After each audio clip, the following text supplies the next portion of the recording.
Every time you and I stand in front of Allah, it's not just because we worship Allah. It's not just because we only believe in one God. That is also an acknowledgement that we fear no one but Allah, that we bow before no one but Allah, that we humble ourselves before no one but Allah. When every salah is a reminder that there is nothing else, no political circumstance, no rhetoric, no media, there is no bias against this, no crimes that are taking place that will instill the fear of anyone other than Allah in our hearts. That is an acknowledgement every time you and I stand in prayer. فَلَا تَخَافُوهُمْ وَخَافُونِي إِن كُنتُم مُؤْمِنِينَ وَلَا يَحْزُنْكَ الَّذِينَ يُسَارِعُونَ فِي الْكُفْرِ. Allah is not done.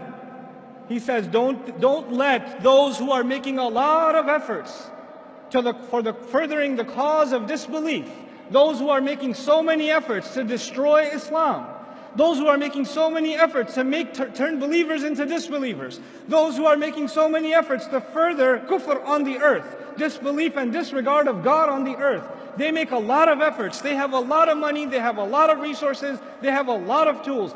Don't let all of their efforts ever worry you. لا يحزنك الذين يسارعون في الكفر. This is a principle of the Quran. We have forgotten this principle. Ustad Nouman, have you seen what they're doing on this website? Do you know this video that they made? Do you know what they said on CNN? Do you know what they said on Fox?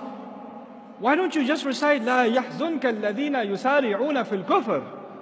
Don't let their efforts and their schemes and their propaganda ever worry you. إنما نملي لهم ليزدادوا إثما. We're only إنهم لن يضروا الله شيئا. I love this part. إنهم لن يضروا الله شيئا. They, no doubt about it, can't harm Allah at all. I'm baffled by this statement. Allah said, don't worry about their schemes and their plans and their plots and their propaganda. They can't harm who at all? They can't harm Allah at all. I'm not worried about them harming Allah. I was actually kind of worried about them harming me. So I was expecting Allah will say, don't worry about their schemes. They won't harm you. But Allah says what instead? Don't worry about their schemes. They can't harm Allah. Why is that? Because Allah is our protection. It's like Allah is our shield. And they can't do anything about this shield. So you're safe because you're with Allah. You're with Allah. They can't harm Allah. So you have nothing to worry about. لَإِنَّهُمْ لَن يَضُرُّوا اللَّهَ شَيْئًا. Then why is Allah giving them this opportunity to scheme and plot and further their cause and make things more and more difficult for the believers? يُرِيدُ اللَّهُ أَلَّا يَجْعَلَ لَهُمْ حَظًّا فِي الْآخِرَةِ. Allah wants that they get nothing, not even a little bit of the akhirah. Meaning there are people that are evil and they want to continue to do more evil and undermine and continue the path of injustice and oppression. Allah says, I'd like to let you dig your hole a little deeper. Because that little good you have left in you don't even deserve it. Let you do your evil. Why are people so evil? Because Allah's punishment to them is He let them have it. You want to go this way? Go ahead. Go ahead. وَلَهُمْ عَذَابٌ عَظِيمٌ. They have great punishment standing before them. Instead of being afraid of them, the Quran makes us feel sorry for them. They're digging their own hole. إِنَّ الَّذِينَ اشْتَرَوُا الْكُفْرَ بِالْإِيمَانِ. Now listen to this part. Then he turns his attention to within our own ranks. There are those who sold their belief with disbelief. There are those who under the pressure of the enemy said, this Islam thing is too much. I can't handle it. I can't handle, the way people look at me, the way people think about me. I'd rather sell this off and be like everybody else who's disbelieved, so I'll fit in better. Allah says about them, لَن يَضُرُّوا اللَّهَ شَيْئًا. What do you think? They're going to harm Allah? They can't harm Allah at all. وَلَهُمْ عَذَابٌ أَلِيمٌ. And they have painful punishment coming before them. This is about those who sell their deen. May Allah not make us of them. وَلَا يَحْسَبَنَّ الَّذِينَ كَفَرُوا إِنَّمَا نُمْلِي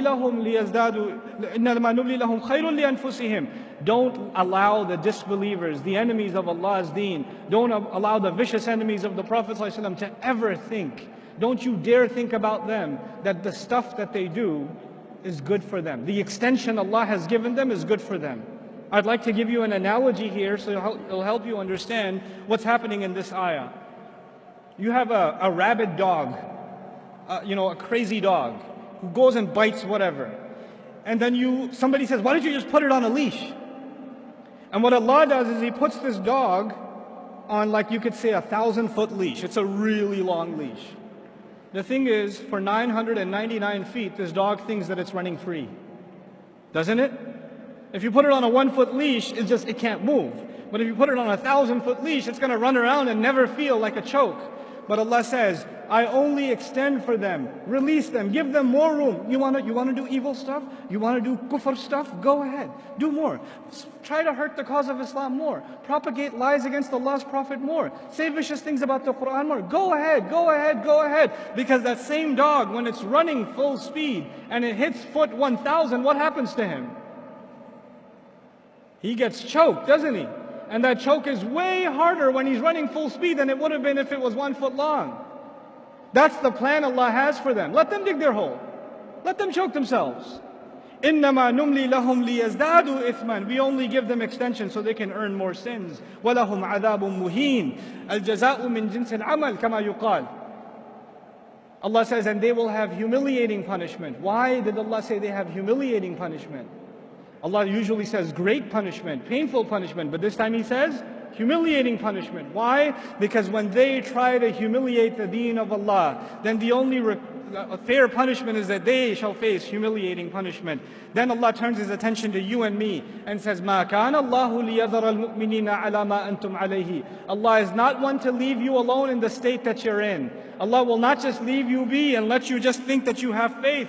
حَتَّى يَمِيزَ الْخَبِيثَ مِنَ الطَّيِّبِ. Until He can separate the good ones among you from the filthy ones. Some of you have filth inside of your hearts, and when the state of fear comes, and the pressure comes, and the stereotyping comes, some of you will abandon your faith, and that filth in your hearts will take over whatever good you had in it. Allah says He will put you and I through terrible, difficult circumstances so He can separate the filthy from within the ummah. And cut them out. May Allah not make any of us from them. وَمَا كَانَ اللَّهُ لِيُطْلِعَكُمْ عَلَى الْغَيْبِ. And Allah will never be one to inform you of the unseen. People come to the shaykh, the imam, the scholar.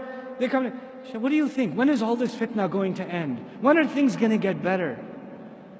Allah says, Allah is not one to inform you of the unseen. I'm not going to say 3 more years, watch, everything's going to be better. No. That's actually what I've heard in churches. I go to church to hang out sometimes just to see what they do. I've been. And I actually, last Christmas, I want to know how they do da'wah. How did they get 100,000 people inside of a stadium and preach? So I went to listen. Well, what do these guys do? And they're like, this year is going to be a great year for you. The Lord's going to take care of everything. You're going to get yourself a promotion. And that divorce is finally going to be filed. And you're going to do great this year. Because the Lord promises it. I was like, what? Lord promises this year is going to be great? You know? We don't have that in Islam. Like, is this year going to be better than next? When is Allah going to finish this fitna? Or when are things going to get better? Allah told us very clearly, so we're not deluded and we don't even ask that question. Allah will never be one to tell you what's going to happen in the unseen. And the future of the ummah is in the unseen. وَلَكِنَّ اللَّهَ يَجْتَبِي مِن رُسُلِهِ مَن يَشَاءُ. However, Allah does select from His messengers whoever He wants. Meaning Allah chose His messenger and decided to tell him what you need to know. Focus on what Allah told you and not what Allah did not tell you. Don't get obsessed with things that Allah Himself didn't give you. If it was valuable for you, Allah would have given it to you. So don't be so obsessive compulsive about unnecessary details. فَآمِنُوا بِاللَّهِ وَرُسُلِهِ وَإِن تُؤْمِنُوا وَتَتَّقُوا فَلَكُمْ أَجْرٌ عَظِيمٌ. Then just believe in Allah and His Messenger. And if you can continue to believe and continue to be fearful only of Allah, then you will have great punishment, great reward rather. What else do you want? Just have faith and be fearful of Allah. In the most toughest of times, Allah is telling you that's the only 2 things you're going to need. Everything else will work itself out. Don't focus on the problem. وَلَا يَحْسَبَنَّ. And finally, the advice to you and to me. This is the last thing I'm sharing with you, I promise. وَلَا يَحْسَبَنَّ الَّذِينَ يَبْخَلُونَ بِمَا آتَاهُمُ اللَّهُ. And don't you ever think about those who are cheap, greedy, miserly with what Allah has given them. That they hold on to what Allah has given them. Min fadli, from His own favor. They didn't earn it. That's a favor of Allah on them. Huwa khayran lahum. That's good for them to hold on to their wealth. This is the time.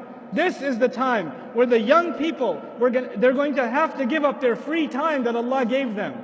Their free time cannot go into 8 hours of video games anymore. There's no time for you to watch the next Netflix and Amazon series. You don't have that kind of time. You're the Muslim youth. Allah has given you free time. Allah has given you talent. Allah has given you creativity. That creativity cannot go into you making stupid jokes on social media. It needs to be used in much more productive ways, because these people who Allah has given wealth and luxury and opportunity and health and talent, when Allah has given all of these things and they're cheap and miserly with it, they only use it for themselves. What does Allah say about them? That they think they get to use it for themselves is good for them? بَلْ هُوَ شَرٌّ لَهُمْ. It's bad for them. سَيُطَوَّقُونَ بِمَا بَخِلُوا بِهِ يَوْمَ الْقِيَامَةِ. The very things they were cheap with, the very things they were greedy with for their own, are the very things that will be turned into a rope around their necks, choking them on the day of resurrection. That time, that ni'mah, that rizq that Allah gave you, that you didn't put to the right cause, is going to come and choke you on the day of resurrection. May Allah not make us of them. وَلِلَّهِ مِيرَاثُ السَّمَاوَاتِ وَالْأَرْضِ. Man, what a thing to say. Allah alone owns the entire inheritance of the skies and the earth. What in the world is inheritance doing here? Allah is reminding you and me, whatever you own, whatever I own, whatever I enjoy in this life, I'm not going to get to keep it. At the end of the day, I'm going to be in the ground and somebody else will be driving my car. I'm going to be in the ground and somebody else will be wearing my clothes. And by the way, they won't be driving it for that long either. They're going to be in the ground too. Somebody else will be living in that house 100 years from now. Somebody else is going to be, eating the fruit of that tree that I have in my backyard. It's not going to be mine. And at the end of it all of it will be given in inheritance back to Allah. It's Allah's. Because everybody will be gone. Understand the temporal nature of the material world. Do not become materialistic in your goals, in your aspirations. Things Allah Azza wa Jalla is offering us in a time of great fitna, the only thing to worry about is what you will earn with Allah. Put your efforts in this world. Excel. Do your very best. But then again, if that's all you want to do for this life, then that is what is exactly choking you. It's going to choke you. It's going to destroy you. Our deen is so beautiful, such a balance between what we want in the next life and what we get in this life. It merges the two of them. We're not just people of akhirah and we're not just people of dunya. We're people of Rabbana atina fid dunya hasana wa fil akhirati hasana wa qina adhab an-nar. And so Allah Azza wa Jalla concludes, as I conclude in this passage, Wallahu bima ta'maluna khabir. And Allah has full news and full account and a full perspective on everything that you're doing. And that's a comment to the ummah. I know what you're doing. I know what you're doing when you've been hit with injury. I know whether or not you are becoming people of Jannah. I sincerely remind myself and I remind all of you that this Quran is a living document. It's a living book. It will inspire, it will empower, sometimes it will scare, sometimes it will set you straight and calibrate you. It is not a drug. Like, in modern philosophy, religion is the opiate of the masses. So you turn to religion to feel better about yourself. Yes, the book of Allah will make you feel better about yourself. But sometimes you just need to get a slap in the face and get set out straight. And the book of Allah will give you that too. It'll give you what you need, because Allah is your Rabb. He's your master. He doesn't have to cater His message to what might make you feel better. He'll cater the message to what you need, what your heart needs. And this time Allah is basically telling the ummah, in the middle of this crisis, grow a spine, get strong. Don't be afraid of anybody else. Prove yourself to Allah, and none of the efforts you do will go unacknowledged. May Allah Azza wa Jal make us a courageous ummah and make the young people that are no doubt going through trials that I as a youth in America did not go through. Their trials are much harder than mine were. May Allah Azza wa Jal make them a source of confidence and a revival of this faith for the ummah around the world, really around the world. I make so much dua for the youth in America, the Muslim youth in America, that they are the light by which there will be nur spreading all over this ummah. And so many of them are sitting in this audience. My du'as are with you, my prayers are with you. I'm so very proud of you. So what if you've made mistakes in the past? So what if you haven't realized your potential in the past? That's okay. You're still breathing, which means Allah still has hope in you. If you were a lost cause, you wouldn't be breathing anymore. The fact that Allah has given you life is because Allah expects things from you. It's a new day, it's a new beginning, and let us prove ourselves before Allah Azza wa Jal and show Him what goodness we can bring into this world. Barakallahu li wa lakum. Assalamu alaikum wa rahmatullahi wa barakatuh.